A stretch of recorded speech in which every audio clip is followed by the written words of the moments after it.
Gen Chem students, welcome back to chapter 18.4, Gibbs free energy. That's right. Gibbs is giving it out for free. Everybody gets some energy.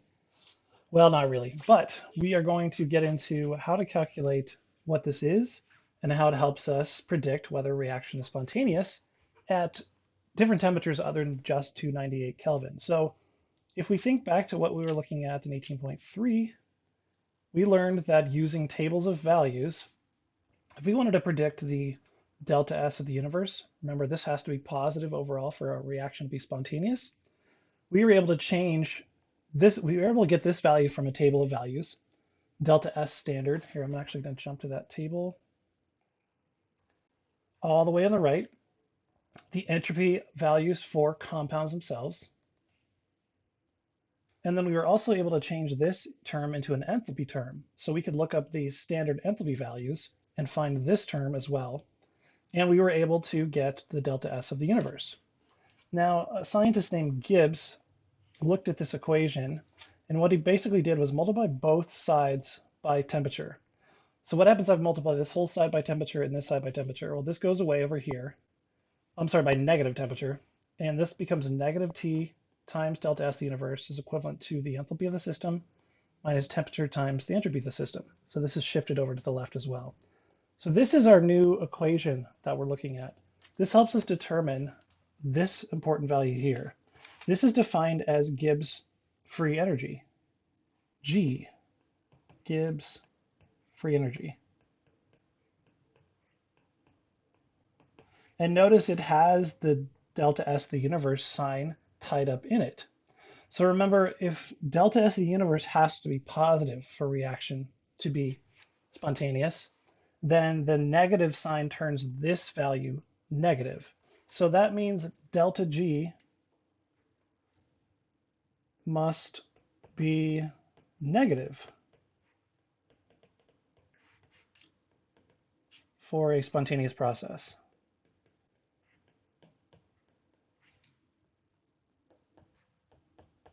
What this equation actually helps us do is if we can find the delta H of the system using tables of values and the delta S of the system using tables of values, and we know the temperature doesn't have to be at 298 Kelvin anymore, we can figure out whether or not something is going to be spontaneous or not. Because remember, we have a lot of reactions that are spontaneous, like solid H2O to liquid H2O, only at a temp that is warm enough.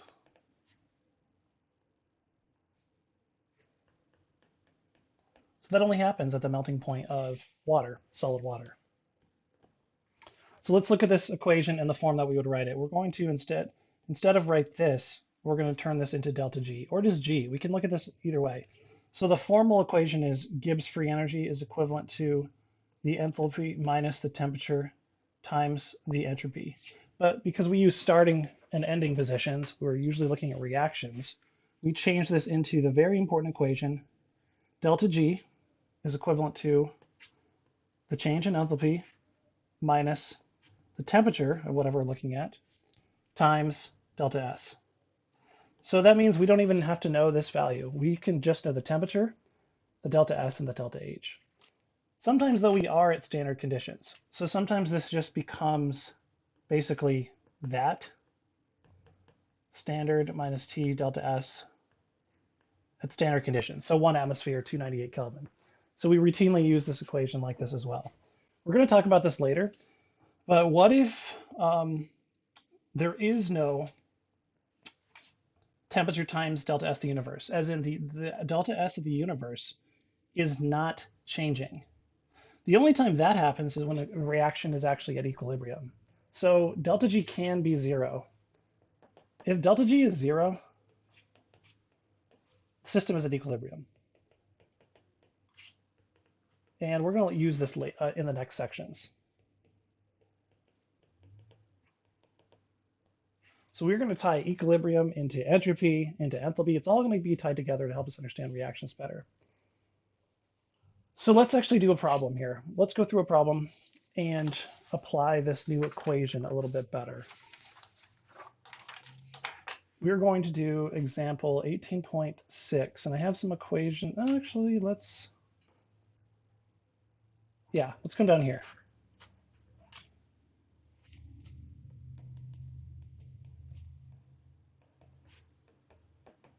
Okay, example 18.6. And I'm going to write some information down too that we had before, because this is the same reaction. I'm going to write the reaction down. It's this reaction again. We've used this in section 18.12 and 18.13.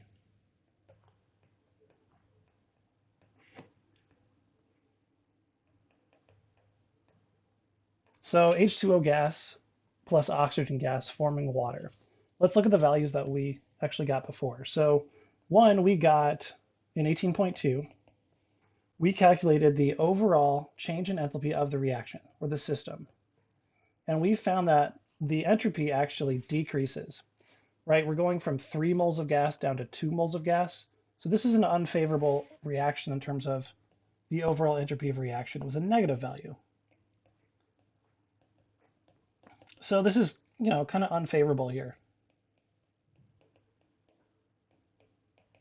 But that's not the whole story. We also found out in section 18.3, if we calculated out the delta H of reaction, again, remember this is at 298 Kelvin, so we're really looking still at 298 Kelvin here. We found out that this is very exothermic.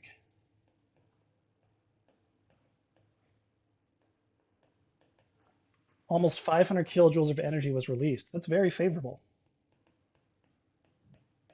That creates a lot of disorder in the universe by releasing that much heat. So overall, we want to actually now find delta G. So if we want to find delta G, so that's what this question says. Determine delta G standard,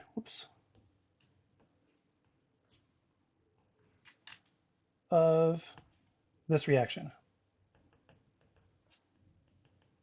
Well, because we already found delta S standard and delta H standard of the reaction, this becomes a very simple problem because delta G, and I'm also going to add, again, is reaction spontaneous? Well, the reaction depends on this value and this value. So we're going to use delta G and figure out what delta G is to answer that question whether or not it's spontaneous. So delta G is equivalent to delta H minus the temperature times times delta S. Temperature is what? 298 Kelvin. We know that because we're at standard conditions. Okay, cool. Let's plug in our values then. Delta H was negative 483.6 kilojoules. Put that in brackets. Minus 298 Kelvin. Times what? What's our delta S value? Well, right now our delta S value is actually negative 89 joules per Kelvin. Let's go ahead and make sure that our units are matching. So let's convert it to kilojoules. So if I convert joules per Kelvin to kilojoules per Kelvin, I'll do it over here really quick. Joules per Kelvin, I want to convert that to 1 kilojoule is 1 times 10 to the third, or 1,000 joules. So I'm dividing that value by 1,000. So it equals negative 0.089 kilojoules per Kelvin. Okay, kind of cram that in there.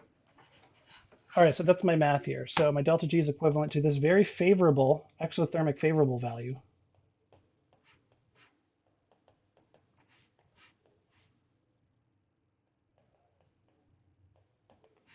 Minus a small amount of decreasing in enthalpy, unfavorable. This is negative 26.522, if I put it in my calculator, kilojoules. Notice the Kelvin values cancel. That's why entropy is in energy per Kelvin, because there's a temperature value here. So it depends on the entropy value and the temperature. And this is unfavorable. Decrease in entropy.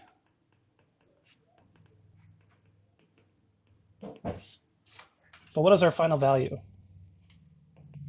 Well, it's this negative number subtracting, adding subtracting a negative, so we're adding a positive to it. And it's just a little bit, so we don't offset it all the way, so it's negative 457.1 kilojoules. That's my delta G. So remember, entropy of the universe needs to be positive for something to be spontaneous. But we changed this to Gibbs free energy value. So now this means this needs to be a negative number.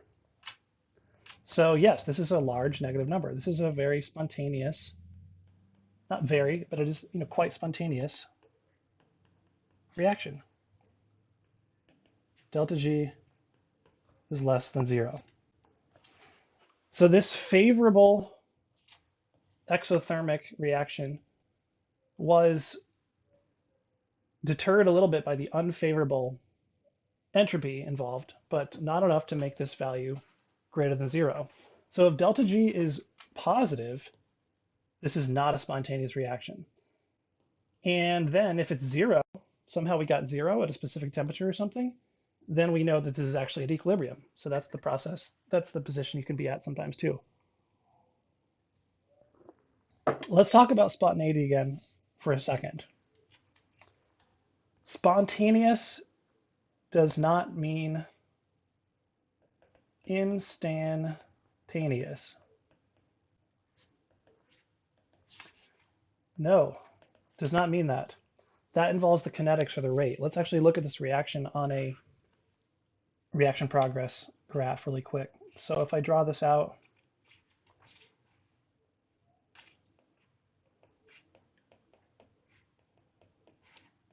reaction progress going this way, this is energy. So again, this is an exothermic reaction. So our H2O products ends at a lower energy than we started. We started with, oh boy, 2H2 plus O2.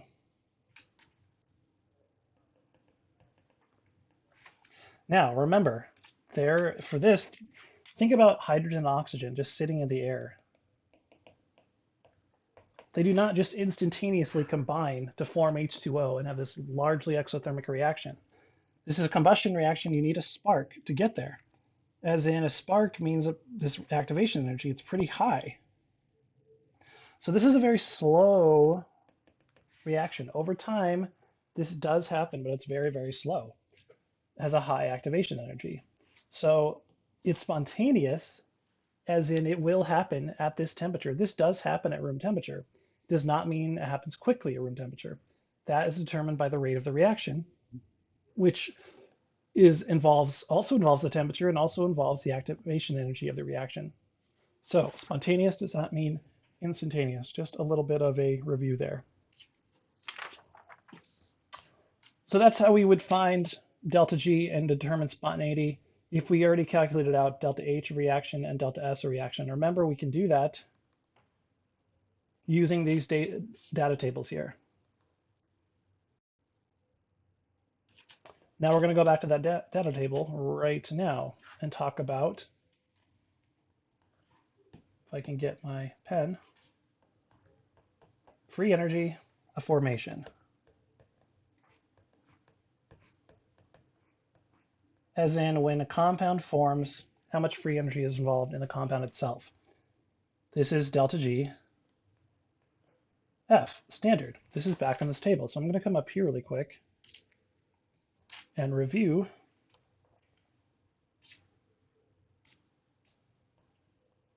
I'm telling you, this is going to work.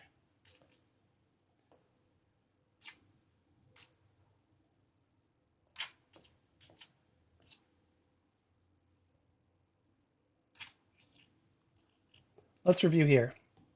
In section 18.2, we were looking at this equation. I'm sorry, 18.2, we're looking at this, delta S of the reaction. If we get the entropy of formation of the products minus the reactants, that's how we find that from the table of values. Same thing with delta H. Well, we also have standard reaction free energy Gibbs values as well. So we can look these up in the back of the table and find what they are for products and reactions. So let's go back to that table for a second and look at, for example, hydrogen. Let's go all the way down to hydrogen and I'm going to leave it, it's red at the top. And actually, let's just look at silver because it's a pure substance and we actually have the labels for the columns. Silver, notice it has some sort of entropy value intrinsic to itself. Yes, those are never zero on the right-hand side. But delta H of formation and delta G of formation are always zero for a pure elemental form of the substance. So if we look at some of those examples, we have pure metals, pure gases, argon gas, that's the elemental form of argon. If we go down to hydrogen gas, you'll notice 0 and 0 for hydrogen gas, that's the elemental form of hydrogen. So that's fine, you might find zero numbers for these. But we can look up all of these numbers in a table and actually find the delta H, the delta G, and the delta S values for any compound that we would like. So example for this one up here, this said determine delta G of this reaction, standard. We used this equation to do so. You could also simply use the sum of the delta G formation of the products minus the delta G, products minus the delta G formation sum of the reactants. And you should get this number as well, or very similar to that number.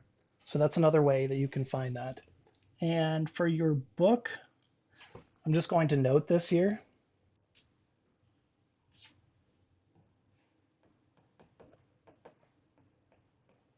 Example 18.7 says, calculate delta G of the reaction of the combustion reaction of propane.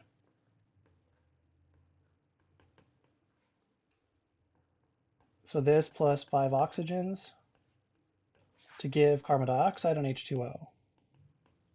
All gas except water in this case is liquid, so that's very important. That'll have a different delta G of formation value. So you can use this right here, this bottom equation, to do so. So look up all the delta G formation values times their molar coefficients for these two, and then subtract out the products minus the reactants. And you'll get a value. And the value that they get, by the way, please go ahead and look at this example 18.7 in the book. The value overall they get is negative 2,108.2 kilojoules. So very large, not exothermic, sorry, very large negative delta G. So this is quite spontaneous. But again, this is a combustion reaction. This is a large activation energy. It's not a fast reaction. Once it gets that activation energy, though, it produces a lot of heat. Very spontaneous reaction. So what do we mean by free? Like the term free energy always confused me a little bit when I first learned this. In my mind, the larger this value is, large negative, I think of it as free energy that is used to drive the reaction forward. That's how I think of this negative value. It's like this free energy that's released from the reaction that's then used to keep driving that reaction forward. That's how I think of spontaneous reactions. If there's enough free energy or a negative amount that's released, you get this combination of energetic, entropic, and enthalpy effects to push it forward. Remember, this is driven by randomness, how the extra amount of randomness, or it's driven by the enthalpy. And sometimes it's driven by both, and sometimes it's really driven by one or the other. So the next section that the book gets into is very similar to this. Instead of your typical reactions, it's just talking about solutions. So free energy of solution, just dissolving something.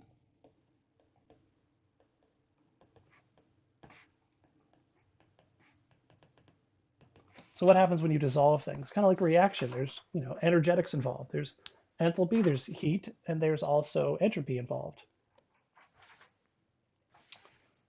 Let me see an example here. I'm going to go ahead and look at an example from the book, actually. I'm going to use this one from the book. Well, the video from the book. Let's look at this video really quick. This is an example I do in class, or I have in the past. Let's go back to 18.4 and take a look what's happening here. Okay, so they have this video, and they put some water on this piece of cork, but then they have this solution here. So they're just making a solution of some sort of compounds here. And after a short little bit, that thing's stuck to the bottom of the cork. So what in the world is going on here? Some water that's not part of the reaction, but that's on the bottom of the beaker. They stir this up, and then this sticks to the bottom. So what's happening is that water is freezing. So that's telling us this is a very endothermic reaction. And I'm going to show you what that reaction is. It looks like this. It's a long reaction, but we're going to talk about the entropy. We're going to talk about the thermodynamics of this a little bit. So if we have 2 NH4Cl, ammonium chloride solid, and you add barium hydroxide,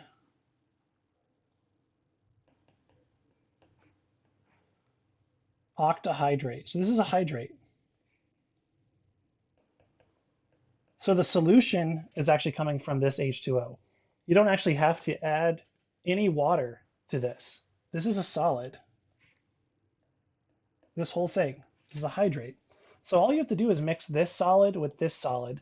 The water starts to escape and you start to get a solution. So we're going to make an aqueous solution with these. So think of these basically going into water together. And then the products of that are this.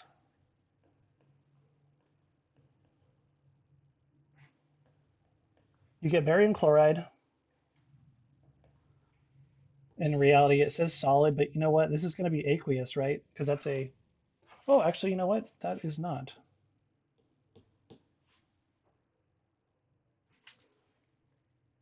You get ammonia gas.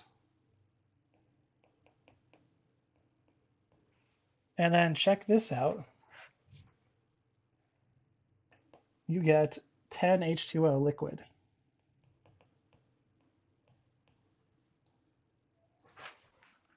So we get more liquid. So what do we start with? We have 2 moles of solid plus 1 mole of solid. And what are we getting after? Right? This isn't 8 separate moles because this is this is 8 of these tied up with 1 molecule of barium hydroxide. So this is represented by 1 molecule. So we went from 3 moles, and what do we get over here? There's 10, 12, 13. 13 moles plus we get gas. That's lots of entropy. Lots of disorder. We went from just 3 moles of solid to tons of, so there's a big entropy payoff here. However, what did we notice? This is endothermic. That's unfavorable. It was so endothermic that we freezed a thing of water underneath the beaker. So our delta H of reaction is quite positive.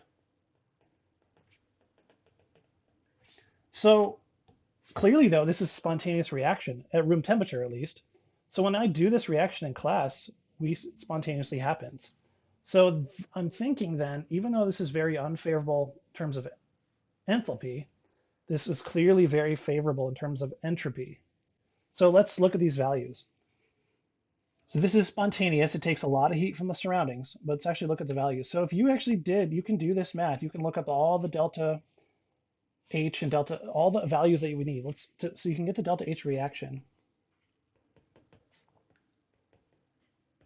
by looking up all the delta H formation values for the products minus the reactants.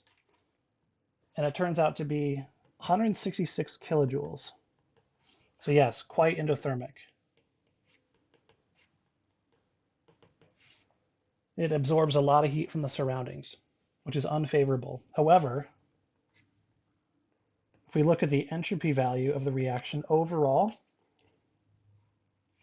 this turns out to be 594 joules per Kelvin. That's a lot in the world of entropy. Yeah, it's only 0.594 kilojoules per Kelvin. But remember, you multiply that by the temperature of the room, and all of a sudden you've got a lot of entropy. So this reaction is clearly overcome by all this big entropy payoff, and that's why it's spontaneous. So energy of solution, this kind of was solution, but kind of a reaction kind of combined. But this is a really good example of just kind of talking about something. All this really is dissolving together, and you get these kind of combined new products after the end. And you get a lot of this good discussion of entropy. So remember, when I think about this, if I actually look at the delta G value, yeah, let's actually look at the delta G then. Let's talk about the free energy.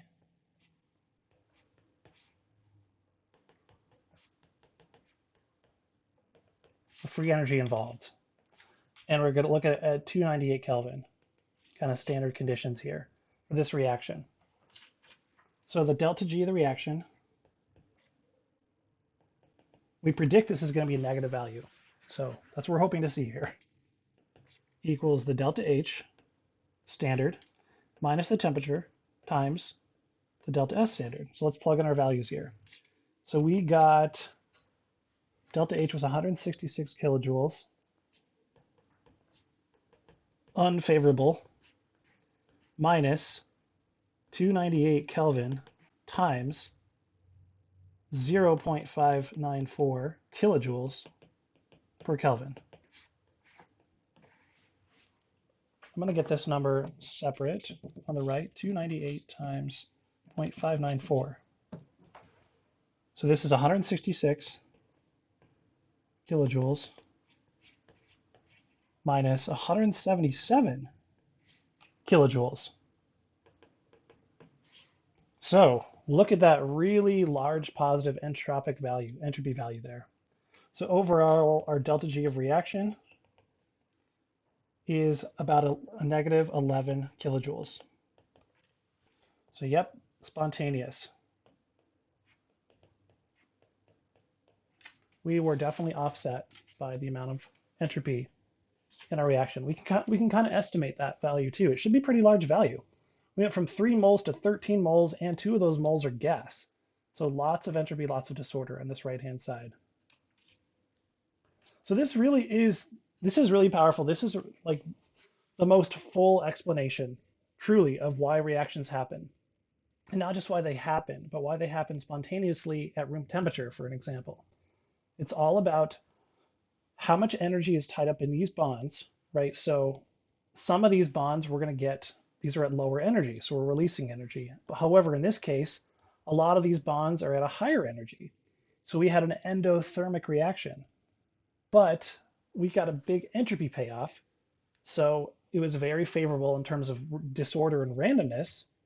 That's not necessarily related to bond strength. So we got a lot of entropy, and this is a spontaneous reaction. And endothermic. So those are kind of, in my mind, kind of rare. I'm always used to thinking about exothermic, spontaneous, explosive. But again, it doesn't mean instantaneous. In this case, it was pretty quick. So I hope those examples help you with the problems from chapter 18.4. Do example 18.8. This is taking ammonium chloride, solid, and going to NH4 plus. So this really is just a dissolution problem, Cl minus aqueous.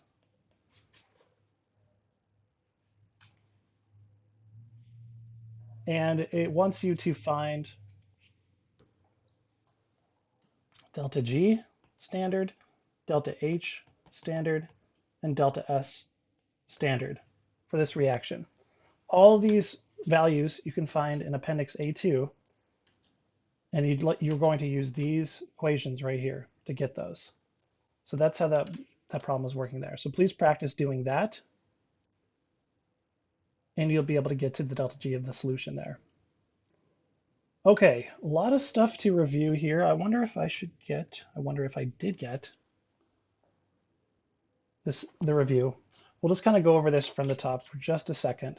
So what do we learn in this chapter? Well, we learned that we can use this equation now to predict if a reaction is spontaneous or not at any temperature we would like. Or we can use the standard values if we're just at 298 Kelvin. We also learned that if delta G is 0, the system is at equilibrium. So if you want to find the delta G standard, or delta G, you need the delta H and the delta S numbers. And those come from using these equations and the appendix A2 that would always be given to you on an exam or something like that. And we reviewed the fact that delta G is less than 0. That means it's spontaneous. If it's greater than 0, it's not spontaneous.